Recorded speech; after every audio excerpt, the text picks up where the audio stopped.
Beata Ángela de Foligno, viuda, terciaria, 4 de enero. Las noticias adulteradas que acerca de esta beata se tenían no daban satisfacción, por lo cual se llevó a cabo en 1925 una diligente y cuidadosa búsqueda en los archivos de Subiaco, Roma y Asís, en donde se hallaron los documentos originales referentes a la beata, los cuales, una vez analizados y comprobados, fueron aceptados e impresos para su divulgación, siendo vertidos fidelísimamente a diversos idiomas. Ahora puede decirse que se conoce no solo la doctrina, sino también la vida y estados místicos de esta alma primero pecadora y luego tan de veras convertida al Señor y unida a Él de tal manera que ascendió a las más encumbradas y esplendentes cimas de la divina dilección. El que me ama, dice Jesús, guarda mis palabras, y mi Padre le amará, y vendremos a él, y dentro de él moraremos. Y en otro lugar, a quien me ame, a ese me manifestaré. Ángela lo experimentó en sí misma, y en ella vemos todos cómo el Señor cumple y cumplirá siempre sus divinas y salvadoras promesas. Devaneos, conversión. Nació Ángela en el pueblecito de Foligno, situado como a unas 3 leguas de Asís por los años del Señor de 1248. Sus padres, riquísimos y probablemente nobles, la casaron siendo aún muy joven y acaso por ese motivo y por estar dotada de un corazón apasionado que la arrastraba a los placeres ilícitos, incurrió en muchísimos desórdenes y excesos. El no haber sido detenida en el camino del mal, antes empujada al vicio por una madre desenvuelta y frívola, y el haber tenido un marido vividor que no le mostró afecto alguno, fueron asimismo causa de que no diera importancia a las graves y trascendentales obligaciones de esposa y de madre. Hacia los años de 1285, pisando ella en los 37, aterrada por el pensamiento del gran peligro en que estaba de condenarse si seguía dejándose arrastrar por el torbellino de sus pasiones, dio felizmente oídos a los primeros toques de la gracia que la llamaban a convertirse de su mala vida, y se acercó a recibir los sacramentos de la iglesia. Fuese a confesar, pero lo hizo mal, pues el demonio le infundió tal vergüenza de declarar todos los pecados, que le faltó valor para confesar los más graves, añadiendo luego a ese primer sacrilegio el de comulgar en tan triste estado de conciencia. Jesús, empero, seguía compasivo los pasos de la desventurada Ángela y, para atraerla hacia sí y salvarla como a pesar suyo, le otorgó la gracia del remordimiento, el cual llegó a ser tan vivo que de día y de noche atormentaba su alma con insistencia.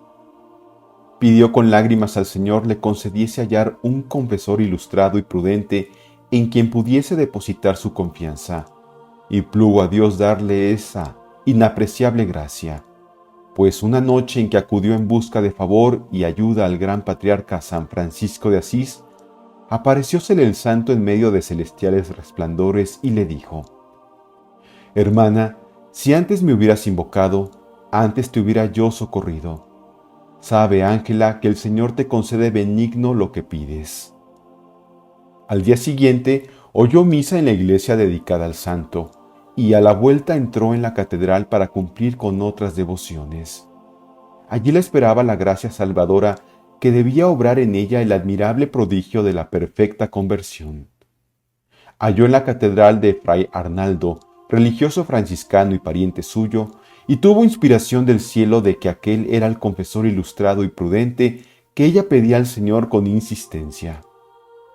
Arrojóse Ángela a sus pies y, deshecha en amargo llanto, hizo confesión sincera y dolorosísima de todas sus iniquidades. El mismo Fray Arnaldo, testigo luego de las maravillas obradas por el Señor en aquella alma arrepentida, logró que la beata le descubriese algunas de las grandes mercedes que recibía del cielo. Esas manifestaciones escritas por él al dictado de Ángela llevan el sello de irrefragable sinceridad.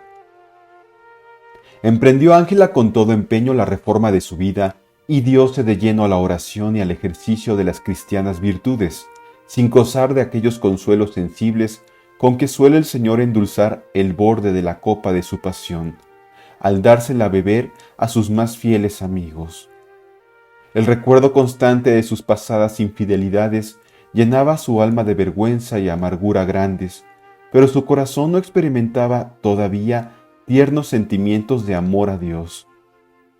Mas no por estar privada de las divinas consolaciones, se desalentó Ángela en el camino de perfección emprendido con fervor y determinada voluntad. Menester era que la pecadora arrepentida padeciese y sufriese por 5 años y medio la prueba dolorosa de la soledad espiritual, antes de que en ella prendiese el incendio del divino amor. Empezó abismándose en la contemplación y meditación de los dolores de Jesús y ofreciéndose a Él sin reserva con el voto de castidad. Sintiendo atractivo irresistible hacia la pobreza absoluta, repartió entre los pobres sus más ricos vestidos y aún quiso deshacerse de todos sus bienes y de muy buena gana lo hiciera, a no haberse opuesto a ello sus parientes y su mismo confesor.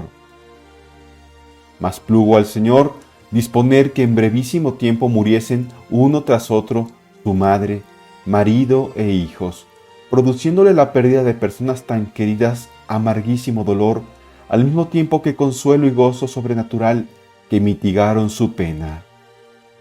Entonces creyó llegada la hora de unirse más estrechamente con Dios, renunciando de una vez a todo cuanto poseía para llevar vida pobre, de manera que tuviese que mendigar aún el propio sustento.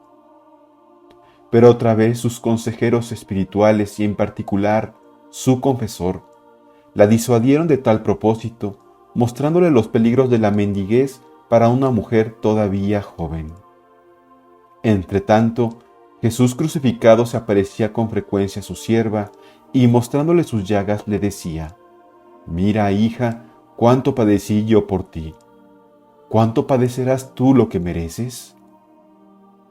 Efectuó por entonces un viaje a Roma con el fin de obtener del apóstol San Pedro la gracia de poder vivir en absoluta pobreza. A su regreso, venciendo todos los obstáculos, vendió la mayor parte de sus heredades y repartió el precio entre los necesitados.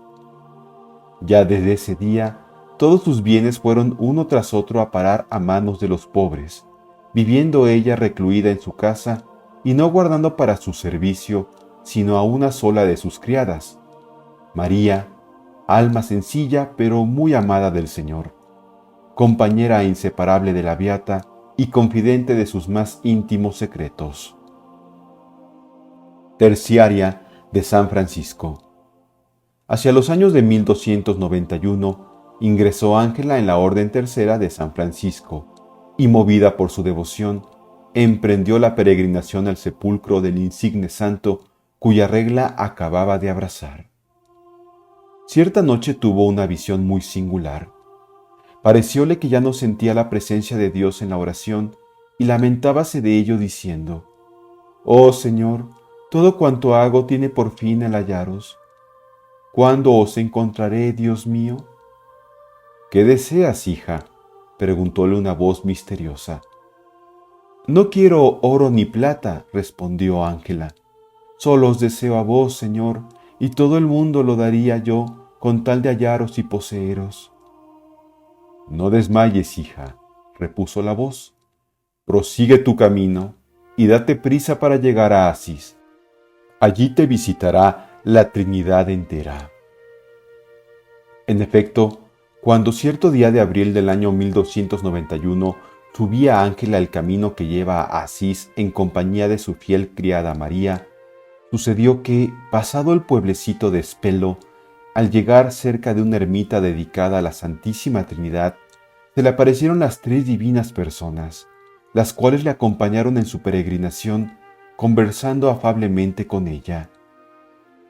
«Yo soy el Espíritu Santo», oyó Ángela decir, «y tú eres mi hija, mi templo y mis delicias. Has invocado a mi siervo Francisco. Sabe que por amarme mucho mi siervo Francisco, por eso obré en él grandes maravillas. Mas si alguien me ama con mayor amor que Francisco, en ese tal obraré prodigios más maravillosos. Oyó también estas palabras: Por ti fui yo crucificado, por ti padecí hambre y sed, y derramé toda mi sangre para mostrarte cuánto te amo. Toma, Ángela, este anillo, símbolo de mi amor, pues en adelante serás mi esposa. A ti y a tu compañera os bendicen el Padre, el Hijo y el Espíritu Santo. Inefable consuelo experimentó Ángela durante la visión, pero al volver a entrar por la tarde en la iglesia de San Francisco, fueron desapareciendo de su vista las tres divinas personas. Desmayóse Ángela de pena, cayendo al suelo en la misma entrada de la iglesia. «Oh amor desconocido», balbuceaba entre gemidos, «¿por qué te alejas dejándome sola? Dime, ¿por qué? ¿Por qué?». Los transeúntes se pararon a verla y pronto se amotinaron rodeando a la desmayada, a la que creían epiléptica o endemoniada. Y en cuanto Ángela se levantó vuelta ya en sí del desvanecimiento, la despacharon de la iglesia, prohibiéndole volver a poner en ella los pies. Preguntóle unos días después su confesor qué había visto durante aquel rato en que pareció desmayada. «Oh, vi algo infinitamente grande, vi una majestad inmensa. No sé cómo expresarlo, pero me pareció ver al que es el sumo bien». Vuelta ya a su casa, experimentó tal gozo en su espíritu que durante 8 días permaneció como arrobada y fuera de sí. Alarmóse su compañera viéndola en aquel estado, pero por 3 veces oyó una voz que le dijo: «En el alma de Ángela mora el Espíritu Santo». Otro día, al entrar en el aposento de la beata, vio sobre ella una estrellita resplandeciente que parecía haber salido de su pecho y quería remontarse hasta el cielo. Pruebas y luchas, recompensas. Permitió el Señor, para mayor bien de su sierva y humilde desposada, que Ángela experimentara en su alma y en su cuerpo los fuertes embates del maligno espíritu.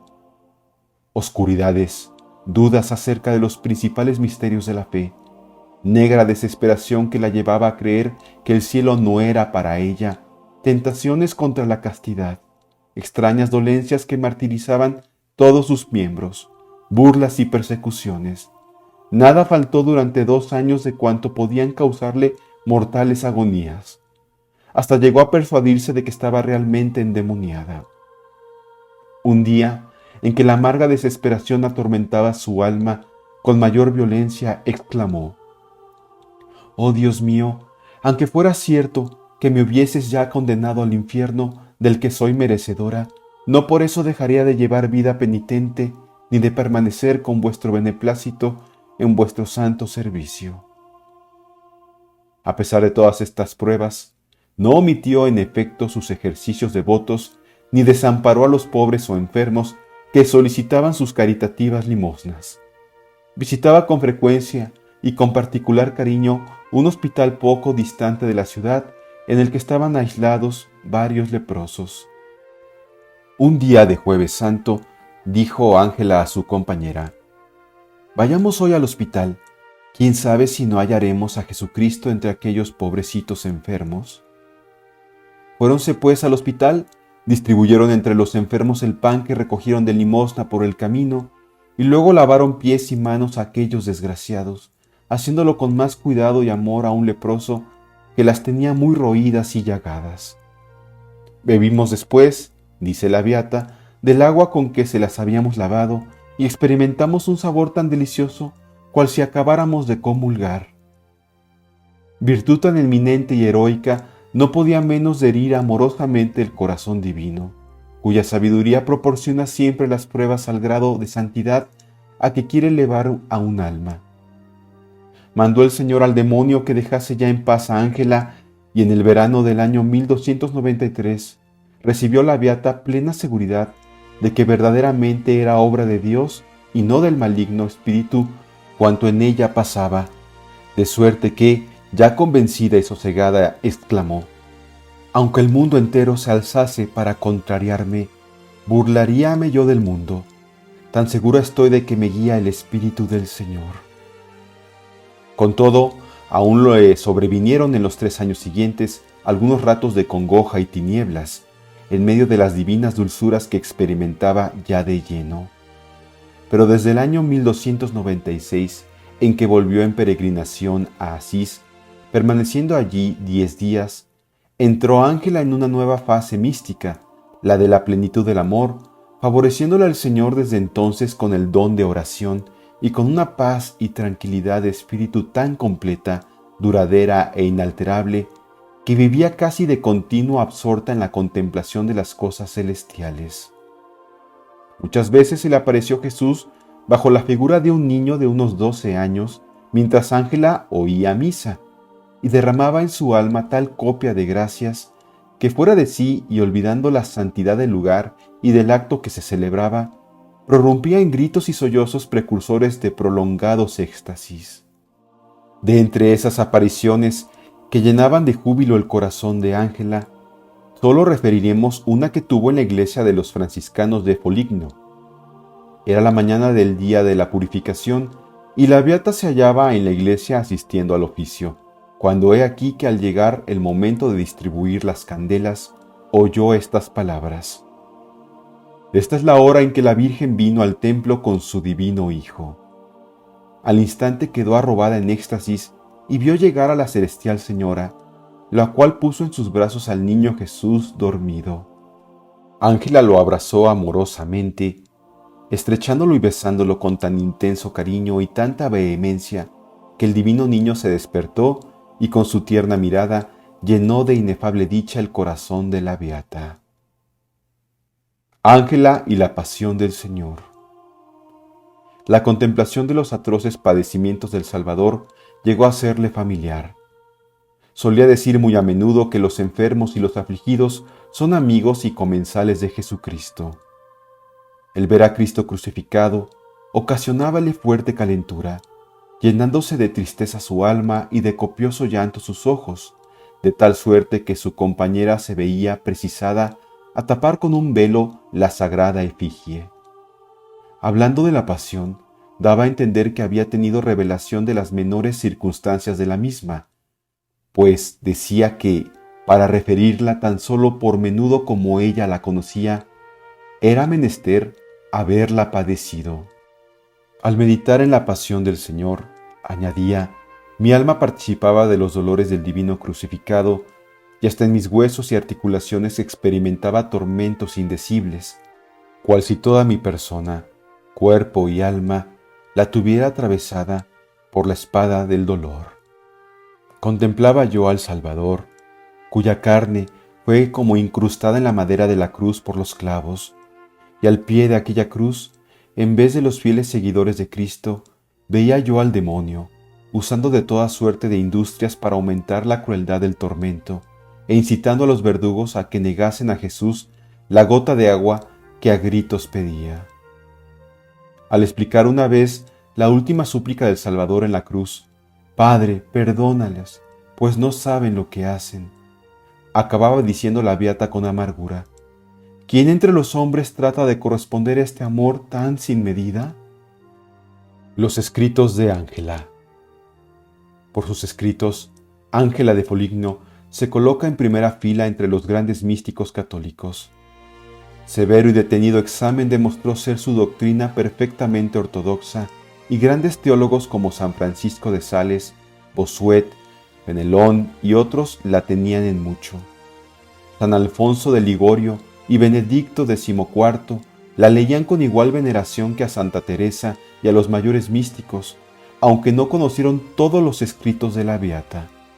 Y aún asegura Fray Arnaldo que, al expresar él en humano lenguaje los esplendores de las divinas manifestaciones, le pasó lo que al tamiz, que no guarda la harina, sino solo el salvado.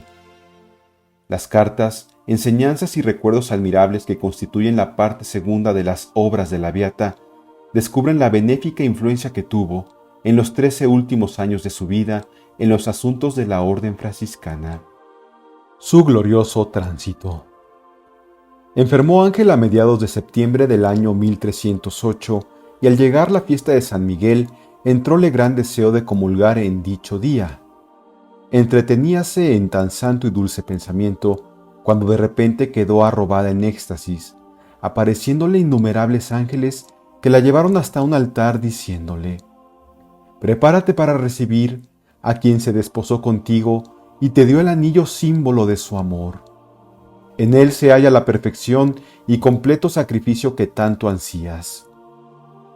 Desde entonces, rendida por la enfermedad y totalmente absorta en Dios, no habló sino rarísimas veces y con frases entrecortadas. El día de Navidad oyósele decir: «El Verbo se hizo carne». Oh, no lo entienden los hombres, ni los mismos ángeles tan inteligentes. Luego añadió: «Oh, este es el Dios que me lo prometió. Jesucristo, su Hijo, acaba de llevarme a la presencia del Padre». «Hijos míos», dijo un día a los frailes que rodeaban su lecho, «amaos unos a otros, pero con verdadera caridad divina. Ese es mi testamento. También os dejo toda mi herencia. Es la vida del Salvador, pobreza, dolores, desprecios». Luego los bendijo uno a uno diciendo: «Oh Señor, otra vez os los entrego, para que los guardéis y libréis de todo mal». «Más gracias recibí de Dios», les dijo en otra ocasión, «cuando lloraba y padecía por los pecados ajenos que por los propios. Y en verdad, no hay mayor caridad que el llorar por los pecados del prójimo. Hijos míos, amad de ese modo a vuestros prójimos». Mi alma fue sumergida en la sangre de Cristo, caliente cual si acabase de emanar de su cuerpo crucificado, y oí estas palabras: «Ángela, eso es lo que te lava y purifica». Hijos míos, trabajad para volveros pequeñitos. La mejor de las visiones es la de la propia nada. «Padre, en tus manos encomiendo mi espíritu», repitió a menudo la víspera de su muerte. Desde entonces cesaron sus dolores, gozando ya de anticipado cielo, y así se durmió en el Señor el sábado 4 de enero de 1309, después de completas, a los 61 años de edad.